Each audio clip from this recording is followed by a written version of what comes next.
अस्सलाम वालेकुम friends, welcome back to my channel, welcome back to another vlog. तो आज का व्लॉग मैं स्टार्ट कर रही हूँ दोपहर के टाइम से।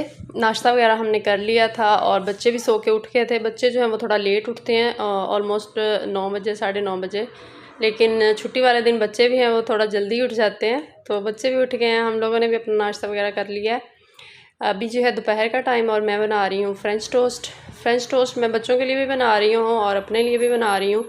स्माविया भी माशाल्लाह शौक़ से खा लेती है और सॉफ्ट भी होते हैं। तो क्योंकि अभी उसके दांत नहीं है, वो छोटी है, 7 मंथ की है अभी, तो सॉफ्ट हैं तो इजीली वो भी खा लेती है। और ये एक फुल मील होता है क्योंकि इसमें एग भी होता है, दूध भी होता है और ब्रेड भी होती है, तो फुल मील एक बच्चे के लिए भी बन जाता है। तो इसके लिए मैंने लिए थे 2 एग और उसमें मैंने हाफ़ कप दूध ऐड किया था और 2 से 3 चम्मच जो है वो खाने वाले चम्मच जो होते हैं वो मैंने चीनी के ऐड किए थे। उनको अच्छी तरह ब्लेंड करके, चीनी अच्छी तरह जो है वो दूध में और अंडे में ब्लेंड करके उसमें जो है वो ब्रेड अच्छी तरह से सोक करके, तो अब उसको मैं क्या कर रही हूँ, फ्राई कर रही हूँ। दोपहर का टाइम था तो अभी कुछ और खाने का दिल नहीं कर रहा था, तो लेकिन भूख भी हल्की हल्की लग रही थी, तो मैंने कहा चले फ्रेंच टोस्ट बना लेते हैं। क्योंकि ब्रेड भी मेरे पास पड़ी हुई थी। नाश्ते में तो हम ब्रेड बहुत कम खाते हैं, कभी कभार जो है वो खा लेते हैं।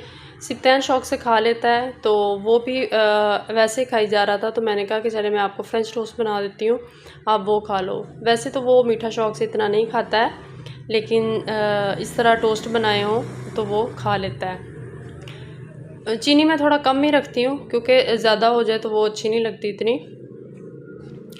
तो अभी मैं बनाऊँगी फ्रेंच टोस्ट और वो हम खाएंगे और उसके बाद मैं करूँगी घर के दूसरे काम, क्योंकि मैंने वीकेंड के लिए बहुत सारे काम जो हैं वो जमा करके रखे होते हैं। क्योंकि बाकी पूरा वीक तो मैं बिज़ी होती हूँ, तो रूटीन जो है वो काफ़ी टफ़ होती है। तो लेकिन जो कुछ डिटेल में काम करने वाले होते हैं, जैसे कपड़े वगैरह वॉश करने, वैसे तो हेल्पर आती है, लेकिन वो जो है वो हमारे कपड़े वॉश करती है और हाथ से जो वॉश करने वाले कपड़े होते हैं वो मैं खुद ही कर लेती हूँ। क्योंकि जो कपड़े नए कपड़े होते हैं उनको हाथ से ही वॉश करना चाहिए, उससे जो है कपड़े की लाइफ थोड़ी बढ़ जाती है और वो बिल्कुल नए ही लगते हैं। और बच्चों के कपड़ों पे तो वैसे ही इस तरह की प्रिंटिंग हुई होती है ना कि अगर उनको मशीन में डाला जाए तो वो 2 से 3 दफ़ा धोने के बाद ही ख़राब हो जाते हैं। तो बच्चों के कपड़े काफ़ी धोने वाले हो चुके थे। पहले तो मैं ऐसे होता है कि 2 दिन के बाद वॉश कर लेती थी, लेकिन अभी काफ़ी दिन हो गए थे मैंने वॉश नहीं किए थे। काफ़ी दिन क्या, 1 वीक ही अभी हुआ था। लेकिन बच्चों के कपड़े क्योंकि वो डेली जो है वो 2 से 3 कपड़े सूट जो है वो चेंज कर ही लेते हैं, तो काफ़ी इकट्ठे हो जाते हैं। तो मैंने बच्चों को सुलाने के बाद इनको किया वॉश। कपड़े जो हैं वो हमारे वॉश हो चुके हैं और अब मैं इनको डालूँगी स्पिन में, स्पिन करने के लिए। क्योंकि सर्दी का मौसम है तो धूप तो इतना निकलती नहीं है, अगर निकलती भी है तो वो बहुत जल्दी ख़त्म हो जाती है। तो कपड़ों को जब तक स्पिन नहीं किया जाए तो वो ड्राई नहीं जल्दी होते हैं। तो मैं अब इनको सबको स्पिन करूँगी और स्पिन करने के बाद जो है वो मैं इनको सूखने के लिए डाल दूँगी। पहले मैं कर लूँगी स्माविया के स्पिन, क्योंकि जो है उसके होते हैं ज़्यादा मोटे कपड़े और वो जल्दी खुश्क हो जाते हैं, तो उनको स्पिन करके डाल दूँगी बाहर गैराज में सूखने के लिए। तो जब उसके हल्के से ड्राई हो जाएंगे तो उनको उतार के जो है वो मैं अंदर डाल लूँगी सोफ़े वगैरह पे, और सिप्तान के फिर जो है वो सूखने के लिए डाल दूँगी। और सुनाएं, आप लोग क्या कर रहे हैं आजकल? आप लोगों को मेरे व्लॉग्स अच्छे लग रहे हैं या नहीं लग रहे? और मेरे व्लॉग अगर अच्छे लग रहे हैं तो लाइक और शेयर ज़रूर करें और मेरे चैनल को सब्सक्राइब भी ज़रूर करें। जो मेरी स्पिनर है इसको थोड़ा अवॉइड कीजिएगा, क्योंकि हमारे घर में हो रहा है पेंट, तो आजकल हर चीज़ पे ही पेंट ही आपको नज़र आएगा। अब मैंने कहा एक दफ़ा पेंट अच्छे से सारा कंप्लीट हो जाए तो फिर ही सारी चीज़ों को जो है वो एक दफ़ा क्लीन किया जाए, क्योंकि बार बार फिर गंदी हो रही हैं। एक दफ़ा साफ़ करते हैं दोबारा गंदी हो जाती हैं, तो इसलिए मैंने अभी इसको साफ़ नहीं किया, एक ही दफ़ा पे साफ़ करूँगी। तो कुछ कपड़े जो हैं वो मैंने स्पिन करके उनको सूखने के लिए डाल दिया था। अभी आधे से ज़्यादा जो हैं वो स्माविया के भी पड़े हुए हैं स्पिन करके, और सिप्तान के जो हैं वो अभी स्पिन हो रहे हैं। बच्चों के कपड़े तो माशाल्लाह से ऐसे ही होते हैं। अल्लाह ताला जो है ये ऐसे ही रौनकें हर घर में दे। अल्लाह ताला जिनकी औलाद नहीं है उनको नेक साले औलाद दे। तो अभी जो है वो सफाई वाली मेड भी आ गई थी, उसने सफाई वगैरह सारे कर दी थी और मैंने उसके बाद डस्टिंग वगैरह और बाकी चीज़ें वगैरह सारी सेट करके रख दी थी।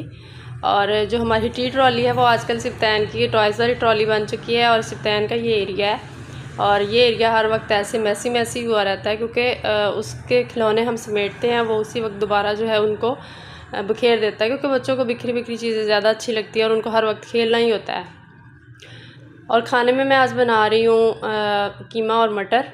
उसके लिए मैंने जो है कीमा और उसमें 2 गिलास पानी और सारे स्पाइसेस और जो टमाटर और अदरक लहसुन का पेस्ट और प्याज जो है वो डाल के मैंने उसको 5 मिनट के लिए प्रेशर दे दिया था। और अभी थोड़ा सा पानी इसमें था तो मैंने मटर भी डाल दिया ताकि मटर भी उसमें अच्छी तरह से कुक हो जाए। अब मैं इसकी अच्छे से बुनाई कर लूँगी। शुरू में मैं वीडियो रिकॉर्ड नहीं कर सकी क्योंकि बच्चों के साथ फिर ऐसे ही होता है कि कभी आप बच्चों की तरफ जाते हैं और कभी आप खाने की तरफ जाते हैं। अभी शाम का टाइम है तो मैंने कहा चलें खाना भी मैं तैयार कर लेती हूँ। अच्छी तरह से बुनाई करने के बाद जो है वो इसने ऑयल अच्छे से अलग हो गया है, बुनाई अच्छे से हो गई है। अब इसमें मैं जो है वो धनिया ऐड कर दूँगी। धनिया के साथ जो खाने का जायका है वो बहुत अच्छा हो जाता है। अब इसको मैं 2 से 3 मिनट के लिए और कुक करूँगी। मैं बीच में समाविया को देखने चली गई थी क्योंकि वो रो रही थी, तो हल्का सा जो सालन है वो नीचे भी लग गया, लेकिन स्मेल ज़रा भी नहीं थी, बस हल्का सा ऐसे लगा था नीचे। तो जो हमारा सालन है वो अच्छे से तैयार हो गया है। अभी चूल्हा बंद करूँगी ना तब इसकी फ़ाइनल लुक आएगी, क्योंकि अभी इसके नीचे आँच जो है वो ऑन ही है। उसके बाद हस्बैंड आ गए थे तो अब मैं बना रही हूँ चपाती। अब हम जो है वो मैं चपातियाँ बना लूँगी और फिर हम अपना खाना खाएंगे रात का। यही होती है, हम जो बच्चों वाली माएँ हैं और जिनकी जॉब भी है और घर के काम भी हैं, बच्चे भी हैं, यही रूटीन होती है। और बताएं, आप लोग अगर कोई स्पेशल रेसिपी देखना चाहते हैं तो मैं वो भी आप लोगों के लिए शूट करूँगी। और अगर कोई और आप जगह देखना चाहते हैं वो भी बताइएगा ज़रूर, मैं आप लोगों के लिए वो भी रिकॉर्ड करूँगी। आप लोगों के लिए अच्छे अच्छे व्लॉग्स आगे आने वाले हैं, तो ज़रूर मेरे चैनल को सब्सक्राइब कर लें। अभी ये मैंने अपनी मेरी दोस्त है एक, उसके लिए मैंने ड्रेस मंगवाया था। इसको आए हुए तो मेरे पास बल्कि 6 तारीख को ये मेरे पास आ गया था, लेकिन टाइम ही नहीं मिल रहा था कि मैं उसको भेज सकूं क्योंकि वो दूसरी सिटी रहती है। ये मैंने बोनेंजा से मंगवाया था। बोनेंजा पे सेल लगी हुई थी, तब भी सेल लगी हुई थी और अभी भी लगी हुई है। बोनेंजा के जो ड्रेस होते हैं वो बहुत अच्छे होते हैं और रीज़नेबल भी होते हैं। बाकी जो ब्रांड्स हैं उन्होंने तो बहुत प्राइसेस जो हैं वो आजकल हाई कर ली हैं। सेल के बाद भी उनके अफोर्डेबल, बहुत कम ब्रांड्स हैं जिनके अफोर्डेबल ड्रेसेस जो हैं वो रह गए हैं। तो मैंने उसके लिए ये वाला एक ड्रेस मंगवाया था। ये मुझे 2300-2400 में पड़ा था। अच्छा ड्रेस मिल गया था मुझे। और बोनेंजा वालों की ये ख़ास बात है कि वो डिज़ाइनिंग भी साथ ही करके बताते हैं कि आप इस तरह की डिज़ाइनिंग इसकी कर सकते हैं। तो आज मैंने इसको ये ड्रेस भेज देना है।